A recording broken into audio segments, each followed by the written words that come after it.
And I mean, the water bottles are a perfect example of how things just take off with the fan base. Because have we got the facts? How many of these things? 270,000, I think. 270,000. Good for the environment. No more single-use plastic. Get yourself a water bottle. There you go, and then you can bless yourself with the water afterwards. Let's talk about making the show, I think, because that's why we're all here. Let's get down to the nitty-gritty. How would you make it, Angela? I don't. 200 people work their butts off day in, day out, including you, in 37-degree heat in Mallorca during the months of May and June and July, because obviously what you see on telly is June, July, but clearly the teams start a bit before. The working conditions are kind of hilarious. You can see some clips of it. So the team where the production is are based in an old concrete factory called Charlie's.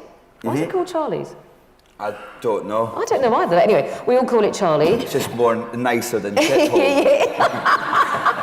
We all call it Charlie, and it is an old concrete factory, so when we're not there, that's what it looks like. Then we have to go in, build porta cabins, everything, and we go in there, and then there's a gallery by the villa where the constant monitoring through the cameras is happening every single day.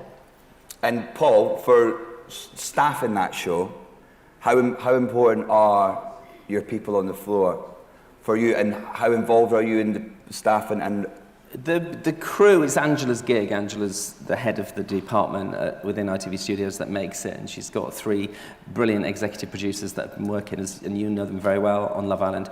The trick is with these shows is you need expertise and experience.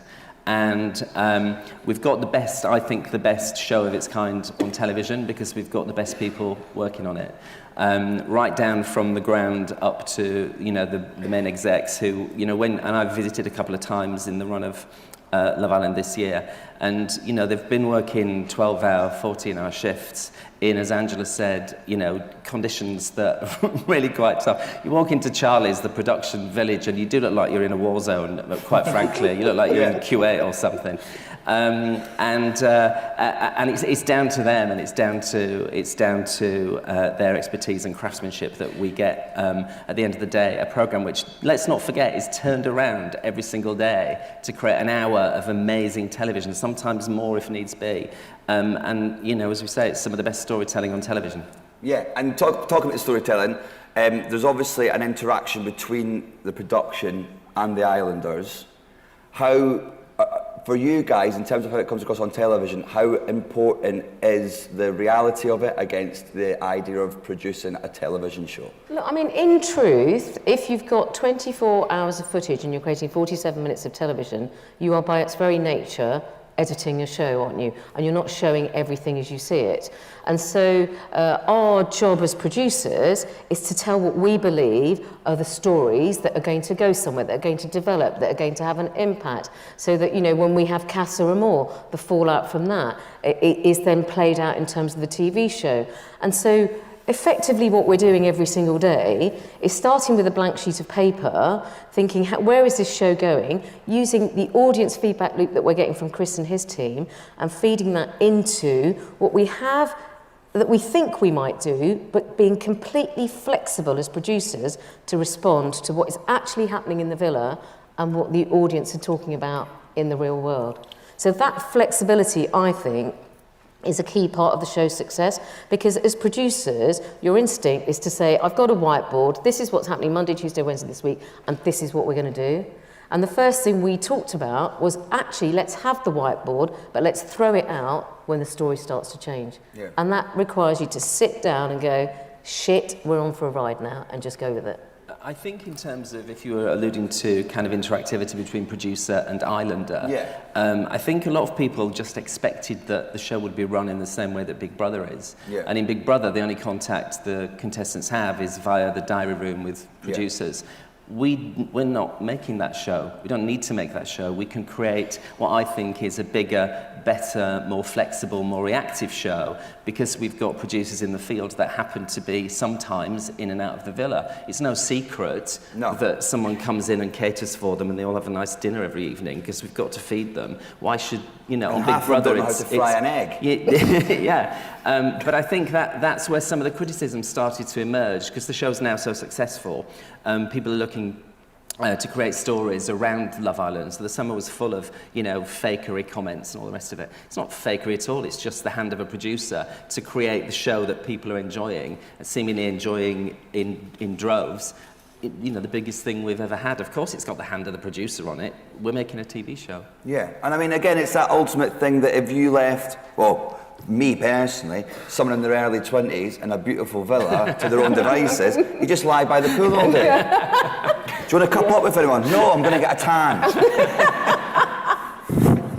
and so, Chris, with that interaction with we talked about the producers and the Islanders, how would you say your job helps with the audience's interaction with the Islanders? How much of your stuff is fed back to the team, and how much of it is just it's good to have the knowledge, it's a good soundboard for what the fans are like? Do you know what? Most stuff is fed back, like positive or negative. We will see what people are saying and we will absolutely feed it back to the producers. And like you said, it's a great exec producer team. They are so on board with all, because there's the main production team, but then you've also got the digital team, the press team, marketing, and everyone's over there and everyone's involved. So the feedback loop is constant, you know, whether that is a report after every show that looks at what people were saying in the app, because we run opinion polls in the app. So is it gauging public opinion that way, or is it looking at what the majority of people were saying on Twitter, who was trending, whether it was for good or bad reasons, passing all of that on?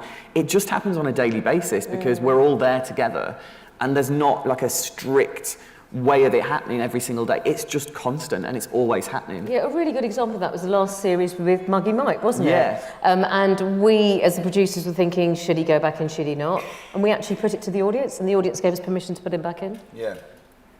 How one of the things we want to talk about is how do you keep the show fresh? And actually, I think one of the great things we do is how malleable the show is. So in terms of the voting process and all that, how important is that to you, the idea that you can just go, well, we'll just have a vote if Muggy Mike comes back or not? And how conscious is that, and how... I think viewer interaction is absolutely critical to the show's success. And so giving viewers the chance to impact and influence the editorial is really important. I think we don't have a strict evening or night when someone is dumped from the island.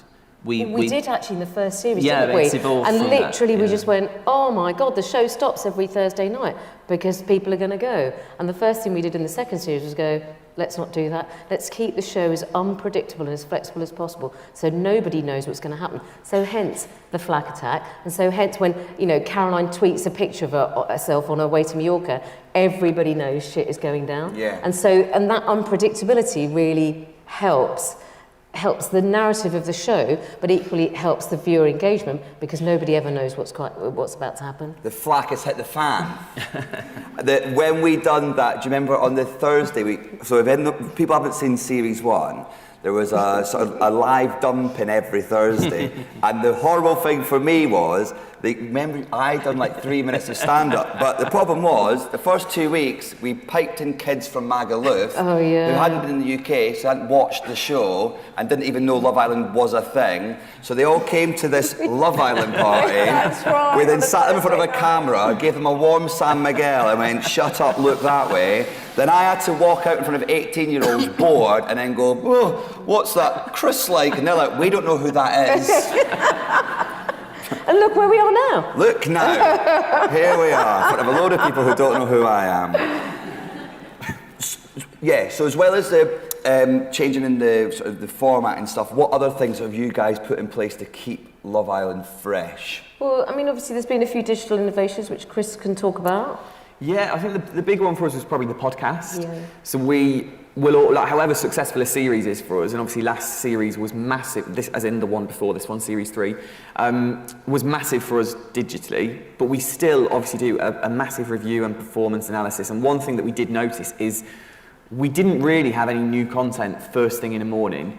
And as you might expect, people are waking up, they're checking the Love Island social media feeds, they're on our Facebook, they're on our Twitter. We saw massive spikes in the app traffic every single morning, and we didn't have any new content for them. So we could say, oh, have a look at this video from last night, wasn't it a good moment of the show? But there was nothing new and nothing fresh. Yeah. And then I had the idea for the podcast last year, but it just didn't happen for whatever reason. And then when we were looking at this, we were thinking, how do we tap into people waking up and that morning commute? You've got so many Love Island fans just on a bus on their way to work or walking to school or whatever. How do we tap into that commute? And the podcast was the perfect solution for that. So that was brand new. It was going to be a risk because all of our research showed that podcasts are traditionally a little bit older skewing in terms of audience, and a bit more male focused than what the Love Island audience is. But we thought if we nailed the editorial of the podcast, and then also where it was going as well, because I think there was a bit of an education piece that needed doing in terms of what a podcast is for certain people. So we had, Ken was one of our presenters who was brilliant. And also the podcast taught Ken what a podcast is. Exactly, yeah. So Ken didn't know what a podcast was, but I think that's really interesting. Ken didn't know what a podcast was, and then 3 days later, he had the biggest podcast in the UK. Number 1 in the podcast charts. Yeah. But I think a lot of the Love Island audience maybe wouldn't have known how to listen to a podcast. What's he saying? Ken's back there, by the way. He's kicking off. He's actually recording a podcast as we speak. Well, he thinks he is. He's just talking into a shoe. He's not like got the technology down yet. Yeah, so it was always going to be a risk, but it absolutely paid off. The editorial was spot on, the talent was spot on, the distribution was brilliant. We had it available on all platforms, all over our social media feeds. We had it embedded within the app, so every single morning when the 3 million plus users that have the app were opening the app in the morning, the podcast was right there at the top. And it was number 1 for most. I mean, it was a long run this year, wasn't it? We had an extra week. 8 weeks, and it was number 1 in the podcast charts for most of those 8 weeks, which was amazing. We weren't expecting that.